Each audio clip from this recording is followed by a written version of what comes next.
If you read, you learned about polynomials. So today's topic is, oh, by the way, I'm probably sitting at the beach having a good time, but I'm not rubbing it in or anything. Anyhow, let's talk about polynomials. So topic is polynomial behavior. What in the heck are polynomials? Well, first of all, polynomials are functions that have whole number exponents, all right? They can't have fractional exponents. They have to have whole number exponents. What happens is polynomials are curvy, really curvy. So when we rewrite them in descending order, we take the largest exponent, not the largest number, the largest exponent. Now, the biggest exponent is the cubed, then the squared, then the x to the 1, and then the 5. So you write them in order. So when I rewrite this one, I'm going to go, all right, p of x equals, we'll go 3x cubed because of the biggest exponent, minus a 10x squared plus a 4x plus 5. That's descending order. Biggest exponent on down.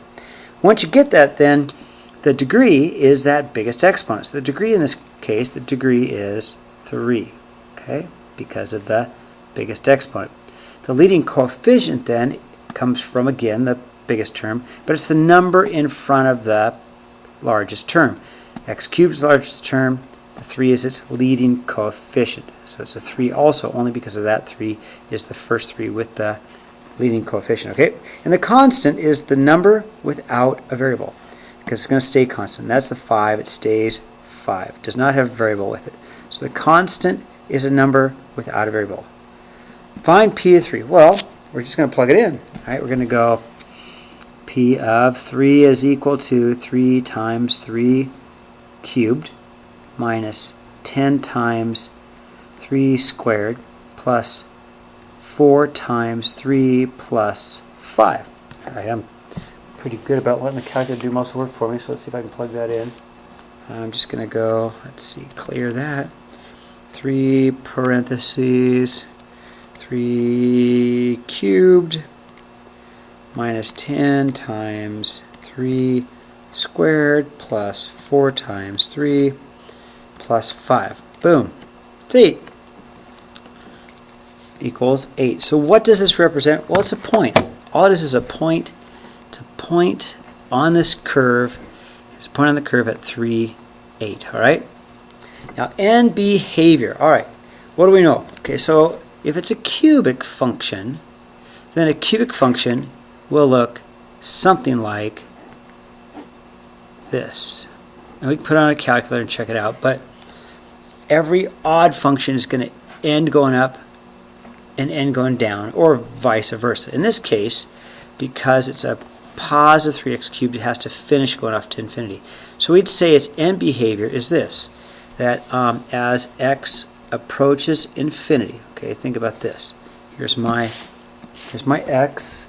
As it approaches infinity, then y is going up. Then we can say y approaches infinity. And as x approaches negative infinity, so if x is going this way, going that way, then y.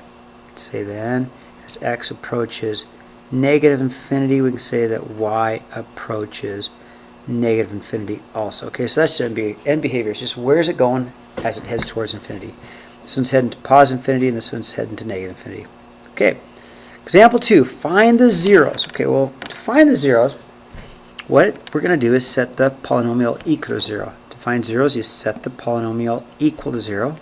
So we're going to go 0 equals x cubed minus 2x squared minus 3x. All right? Well, first of all, I know there's 3 answers. It has to be 3 answers because of the x cubed. So I remember that. I need 3 answers. It's an x squared, be 2 answers, whatever it may be. X to the 4th is 4 answers, but in this case there are 3 answers. So what I'm going to do is factor. In fact, I'm going to factor twice. I'm going to factor twice. The first time I'm going to factor is I'm going to common factor out an x. All 3 terms have an x term in them, so I common factor out the x. I'm going to go x times, so if I take out an x, out of each term I'd have an x squared minus a 2x minus a 3. Okay. Now I'm going to factor again because I said to factor twice. So What am I going to do next is multiples of 3 add up to negative 2 are going to be a negative 3 and a positive 1. So I'm going to factor again. So I'm going to go 2 sets of parentheses, x and x minus 3 positive 1, just like that. Okay. Now I'm not done. I mean, I've got it factored, but then the answers are going to get really easy. Okay. So first of all, the answers are here. I'm going to have 0 equals x, 0 equals x minus 3, and 0 equals x plus 1, because I want to find out when all three of these factored terms equal 0. Well, that's easy. This one's solved. Ta-da! This one here, if I go plus 3, I get x equals 3. Ta-da! And I go minus 1, I get x equals minus 1. Okay?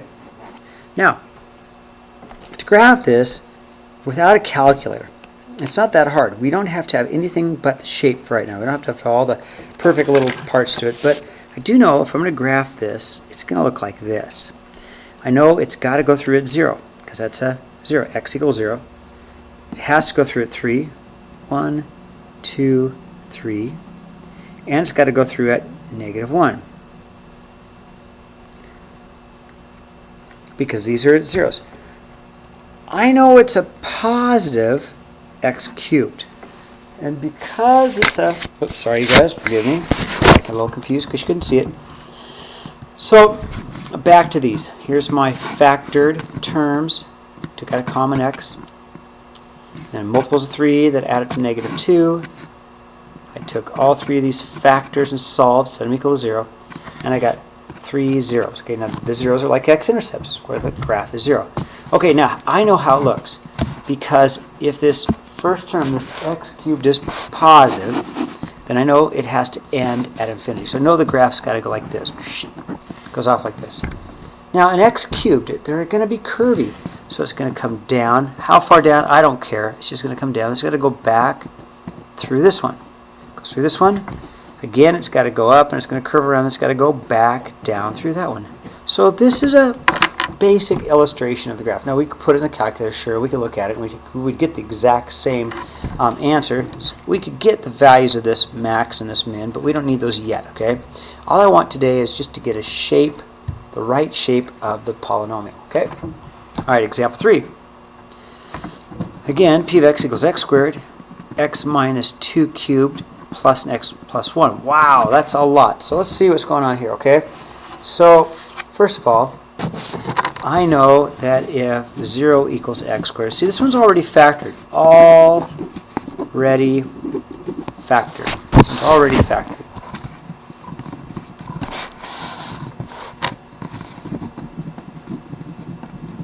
So since it's already factored, I'm just going to go ahead and take 0 equals x squared. I'm going to go 0 equals x minus 2 cubed. And I'm going to go 0 equals x plus 1. Now, I know this has to be two answers, but I'm going to get 0 twice.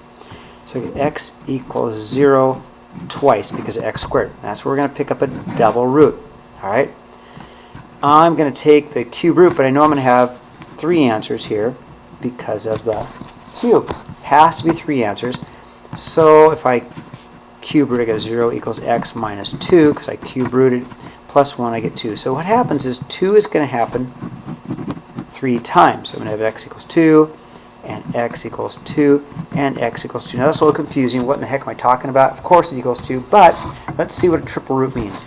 And finally over here, we'll subtract with a minus 1, okay? So, I have a triple root. This is my triple. This is my double root, because it happens twice. Even though x squared, you know there's got to be 2 answers. X cubed, there has to be 3 answers, all right? That's where I get my double root and my triple root. Now, what does this look like? Without a calculator, let's see if we can take a guess. Okay, we got to use some imagination, which I know you guys can do. Negative 1, 0, 1, 2. All right? All right, one more time. This is a positive x. It would be positive x to the fifth. So I know for sure end behaviors, it's going to take off at the end and go off towards infinity. It has to because it's a positive polynomial, so it's going to end going up to infinity. Now, how does it go through this point 3 times? Well, it's going to go through it 3 times by going You ready? I'll go through this slowly. It's going to come through. It's going to go through the 2. Then it's going to go back through it. And it's going to come back down. So it touches it, goes through it, goes up. That's 1, that's 2, then back down is 3. So it's going to go back down. Weird, huh? Now with the 0, it's going to come to the 0. It's going to touch it. It's going to go through it and then come back down, right? And then finally with the -1, it's only going to go through it one time, and that's it right there. Okay, a little confusing. There's a little tiny bit of bend here that your calculator is going to show, but it goes through this point 3 times, which is crazy. I know, how can it go through the same point 3 times? But it really, in theory, does. That's a triple root. That's a double root. Went through it and came back down. All right? Let's turn the paper. All right. So now, let's graph one on the calculator. Okay, so we've got x to the 4th plus x cubed minus 16x squared minus 4x plus 48. And let's go ahead and graph on the calculator. So go ahead and turn it on, clear, y equals. I'm going to go ahead and push my x to the 4th plus x to the 3rd, subtract 16x minus 4x plus 48. Okay, now I don't know how big it is, but I do know that 48's in there. So at least when I go to my window, I'm thinking, okay, I've got to use a little bit of common sense here. Right now, my windows is, for me, it's 0 to 5. So I might change this to -10 to 10. So I've got my x min, x max, scales by 1. Now, mins, I know that if 48's here, it might go to -40. I'm just going to try -50 to 50. And if I need to change it, make it bigger, smaller, I will. Okay, I'm going to go ahead and graph this and see what it looks like. Well, I'm not seeing much of it, am I? Well, I didn't see anything happen down here. So maybe what I need to do is go a little further up. Okay, so, all right, that didn't show me much. I'm going to go to my window, and let's go a little higher than 50. Okay, let's go to 100. Graph that. That's on my y max 100. That's kind of weird. All right, so is there more to this graph? Let's use our trace button and we'll find out, okay? So we're at 0, 48, okay, that's no problem, but let's go this way to the negatives, okay? Looks like -2 goes really far up, -4, I mean, look at that, 300 and something, 5, 1,000, so I think it's just going to take off forever in that direction, okay? So let's come back down and see what happens on the other side, okay? So here I'm at -1. Let's see what happens on the other side. 2, 3, 4. Oh, that's getting really, really big, isn't it? 7, 8. Wow. This one doesn't have much. It just keeps going up and up. So let's take a look at it. To me, it looks like there are no zeros. I'm not getting any zeros on this thing at all. But there is a local min. Okay, so let's go ahead and put our graph here like this. And I know it goes through at 48, so I'll just call this, let's see, 50 here, and I'll put a dot at 48. Okay, for sure, it's going to have an x-intercept at 48. So there's my, sorry, I said for x, I meant y-intercept at 48. Calculate, so I can calculate minimum. All right, we've done this before. Bring it over, oh, wrong way. 6, 5, 4, 2, 1, there we go. Left bound, right bound, guess. So I got a minimum at about a 1.5 approximately, and about a 26.4, all right? So I'm going to label that 1.5, 26.4, and it seems to look something like this. Now, is there more to see? I don't know. There's this cool button here called Zoom Fit. Let's see. I want to zoom, hit the zoom button.